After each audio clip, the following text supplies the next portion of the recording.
All right, today I have my favorite person on the show, Winston, my husband. We've been married 15 years, and there's a lot there, when it comes to money and marriage and working together as the same team, but yet appreciating what we each individually bring to the table. Kids, raising them in today's world, all of it. So we're gonna chat about all of that, and make sure to stick around because later I'll share some details about one of my favorite events coming up that you don't wanna miss. So make sure to like, subscribe, and share this episode with a friend. All right, let's get started. Well, hi, babe. Thanks for being here. Hi. It's good to be here for the first time. I think it is your first time, right? Yeah. I've never sat on this couch. Okay. Yeah, never been here. Well, welcome. Thanks for coming. It's been a long time you've been doing this. Long time coming. I know. People have been wanting you. And it's happening. Well, it's great. We worked a deal. Found it. We did it. Paying them by the hour. Okay, so money and marriage is always a topic I feel like creates conflict with a lot of couples. And I feel like it's like even the one piece of advice of combining your finances is like the one place I get attacked the most, like especially on social media and stuff. As we talk about money, we've been married 15 years, and money in our marriage and relationship, like I'm curious just from your perspective, like how important is it to work on the same team and to say, yeah, we are one in this area of life, even though we're opposites. So we come at it differently, but seeing yourself as a unit versus trying to keep everything so separate and still like running on your own track. I couldn't imagine seeing it a different way where we would be having separate accounts and separate ways of spending. I've always seen the benefit of like two horses can pull a lot harder and faster than one horse. And so it'd be very strange if we were, running different races and trying to achieve, even if the goals were the same and we weren't doing it together. It just feels like the worst idea of a team that you could come up with. Yeah. So it's a team sport. This is not like golf where it's like, all right, you keep your score and I'll keep my score. Yeah. Because we're going to end up in two different places. Totally. Like inevitably, we'll definitely end up in two different places. I'm trying to keep on the same scoreboard, and I think it's, what I think it is? Tell me. I think people want to do their own thing. Yeah. I think they just want to say, no, I want to do what I want to do. 100%. And so it's much easier if you do, you know what? You do what you want to do, I'll do what I want to do. That is avoiding having to look at yourself and do work. That's what it is. So I hate to project into why people would want separate checking or separate financial goals and strategies, but it's easier that way. That's a good point. It's easier that way. Yeah. Because you know what? We don't even have to talk about it. I forget who said it, but it's like you're climbing a ladder your whole life to realize that it was up against the wrong wall. And I think there will be a lot of people that get to the end, if they do, because if they're not doing money together, they're probably not doing a lot together. Yeah, sure. If they do get to the top of the ladder, then you're going to be over there on that wall, and I'm over here on this wall, and it's like... We've created two different lives almost. Well, this is a bad decision, so... This isn't good. Those are my thoughts on it. Yeah, no, I agree. I totally agree. And I think what's hard for people is that opposites attract. So you do come at it differently. And so for us, I would say that is true. So keeping this balance, and I think this is true probably in all of marriage, but we're using money as kind of that filter of looking at this through. Because there's something to be said about keeping your own you as an individual person. Like you were created uniquely, right? Like there's something about you that is unique and we don't have to conform to the same person, but yet we're trying to work on the same team. So it's like that balance of appreciating and knowing the opposite. Like you're a saver, I'm a spender, you're a nerd, I'm a free spirit. Like the way we go about purchasing, what we purchase, how we think about spending or saving naturally is a little bit different, but yet we're working as the same team. It's very different, but it's not a ball and chain. Like you marry an individual and then during courtship, humans are professionals at self-presenting in the perfect way. Courtship, doing dating? Yeah. You're so formal. So great. Oh, sorry. That's not. It's not the audience. Probably. We didn't court. No, we dated. But you're my person. You're my person. Oh my God. So now I'm relative again because you're my person. I'm relevant. Okay. But when you're dating, we're really good at presenting. You're presenting your best self. You're doing everything you can for that person to soothe you, and they're doing the same thing so you can soothe them. And then eventually you come back around to realizing, where am I? Like, where is my individuality? And so you say, oh, I'm going to actually celebrate what I bring to the table. I'm a saver. You're a spender. And that provides great strengths and also provides great challenges. But it's not a ball and chain where I'm always like freaked out and frustrated that you're going to spend too much, or you're freaked out and frustrated that I'm super boring and can't spend to have fun. Like, you bring both to the table and work it out. Yeah. You know, it's a stronger balance. It's more diversified and more of a mosaic than it is like, oh, we have to be the exact same person. Yes. Like, that's enmeshment. That's not going to get you to where you want to go. No, I know. Yeah. So it is that balance of in marriage and courtship. In courtship, courting, to be able to know each other's strengths and weaknesses and almost see it as a gift of what you're saying. And I think that can be really hard sometimes for couples if money is a major tension point for them in their marriage. But it's hard because we want what we want. Yeah. And to try to see it from your spouse's point of view is denial for a second. It's scary. It's like, oh no, I'm going to lose myself if I just try to hear what they're trying to say or the way that they're coming at this thing that they want to buy or this new goal that they have. But that doesn't mean you're forfeiting. Yeah. You're just letting them bring their strength to the table, and you better bring your strength to the table too, you know? And that's what makes a really good decision. Okay, before we go on, let me tell you about one of our incredible sponsors, Christian Healthcare Ministries. Health insurance costs are only moving one way, and that way isn't down. The wait times are longer, and it's harder than ever to get anything approved. So if you feel like the system is working against you, try Christian Healthcare Ministries, a biblically based alternative to health insurance. CHM is a health cost-sharing ministry that's helped hundreds of thousands of families like yours take care of healthcare costs, stay true to their values, and avoid getting tied down by miles of red tape. Y'all, there is a better way. CHM programs start as low as $98 a month, so find out more and join at chministries.org/budget. That's chministries.org/budget. We talk, I'd say we're pretty good at setting goals. We usually have like bigger goals that I feel like last like into a year or two or even more. And then once we do it, it's like, okay. And then we kind of chill for a little bit and then we'll do it again. But every year we kind of do a check-in of like, okay, where are we at? We usually do that in January. But what would you say to couples out there that don't talk about this stuff? They really don't look maybe towards the future, even in like a year, right? Like, I mean, even that's kind of short term nowadays, but like even a block of time where you're like, okay, yes, we need to do this together and do it well.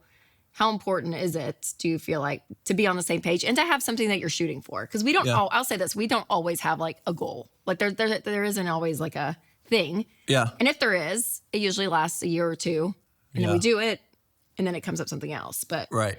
I would say the times that you do have a goal, you don't have to have a goal, but I would say be real conscious of that, because if you don't have a goal, but you kind of have this fantasy or this vision of what you think life's going to be in 5 years or 10 years, then I would say don't be surprised if it doesn't happen, because the times that we have had a goal in our marriage financially are when we're the most synced up and also the most efficient.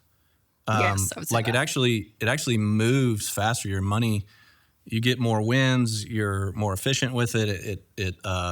You make more progress when you're chasing something. Yep.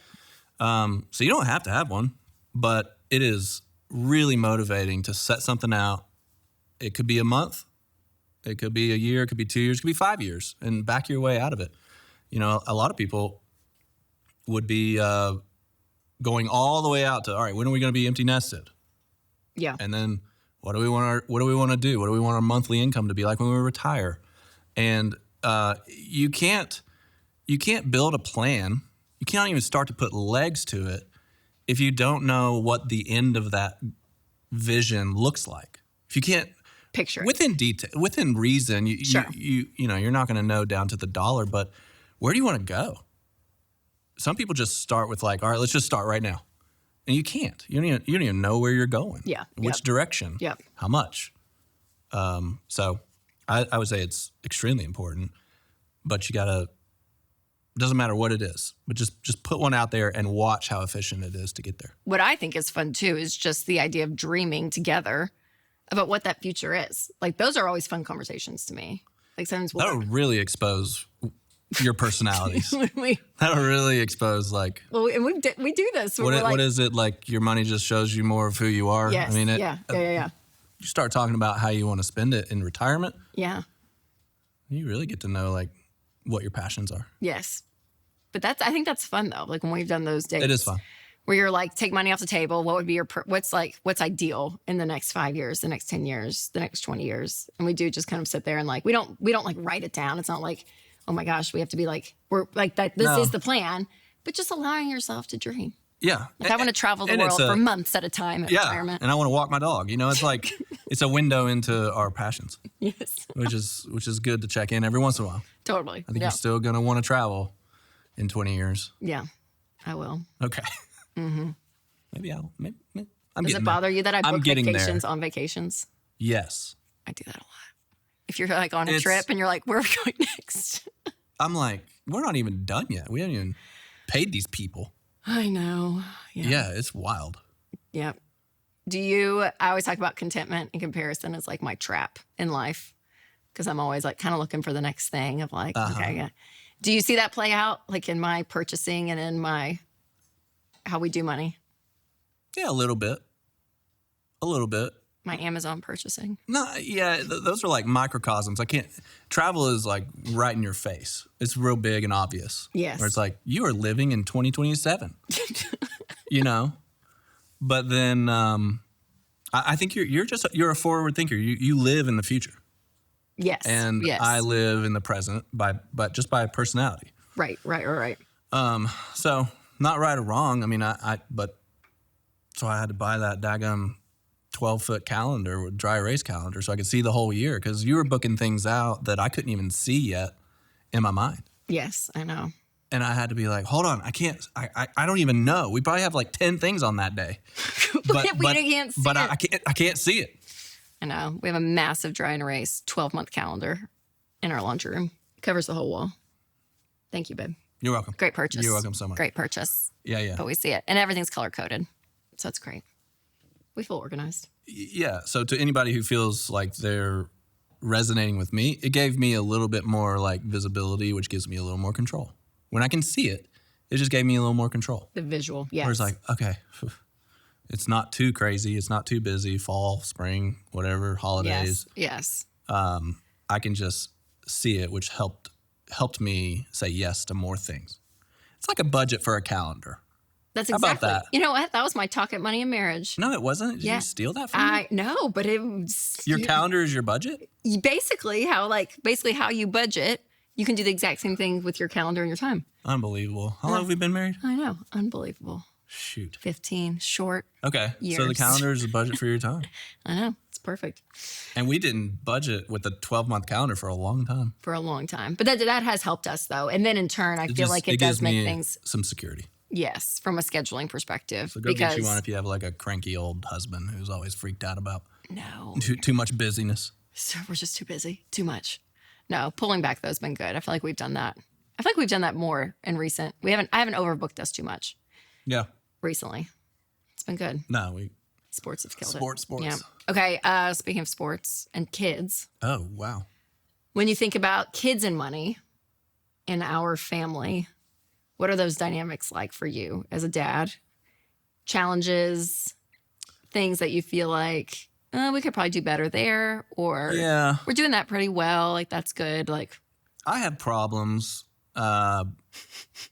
because I always think, like, if I see the kids get something or an Amazon box. Like I parent way too much out of my own childhood, right?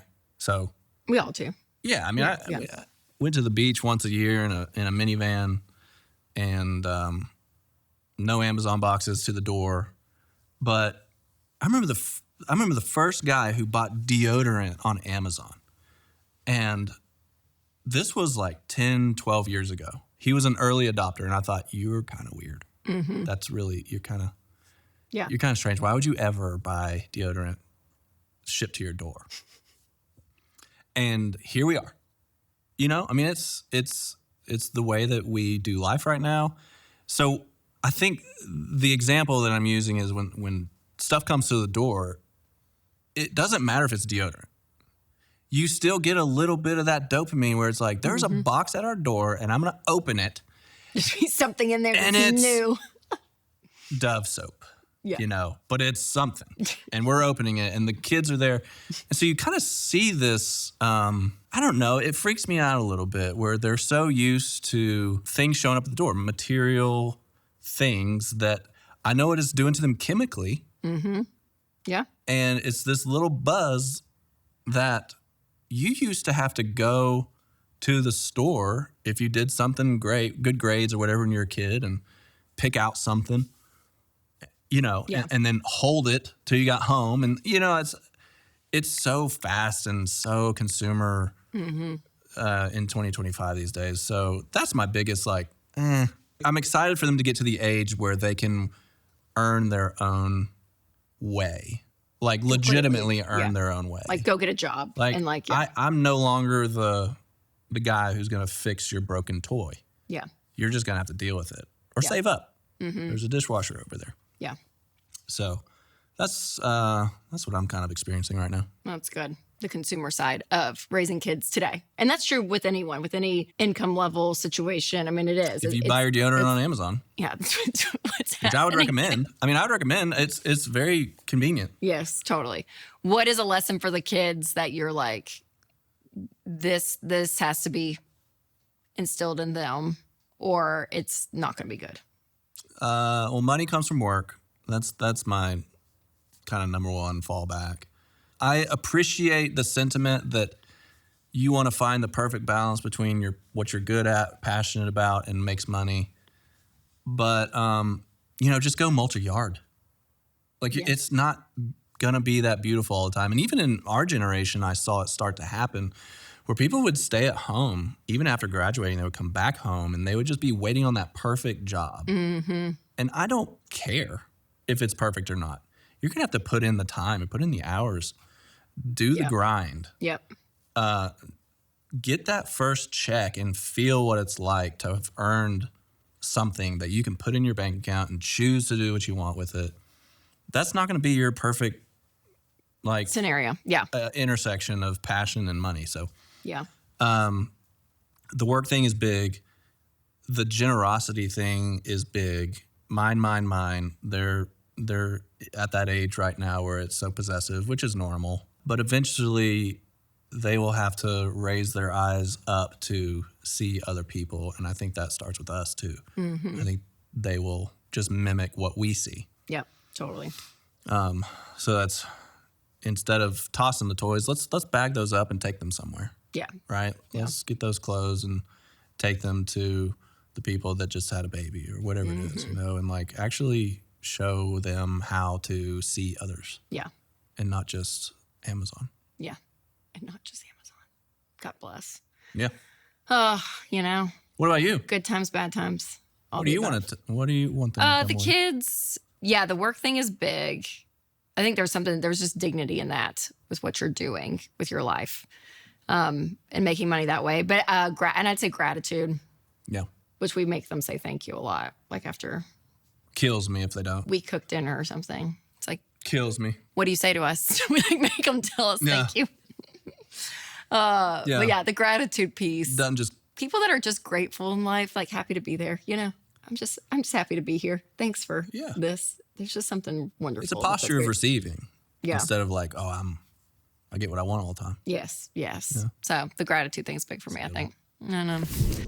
All right, I hope y'all enjoyed that. And I mentioned earlier about money and marriage, and it's one of my favorite events that we do here at Ramsey. And so this year, the Money and Marriage Getaway is in 2026 over Valentine's Day weekend. So this is just a great time to get away with your spouse.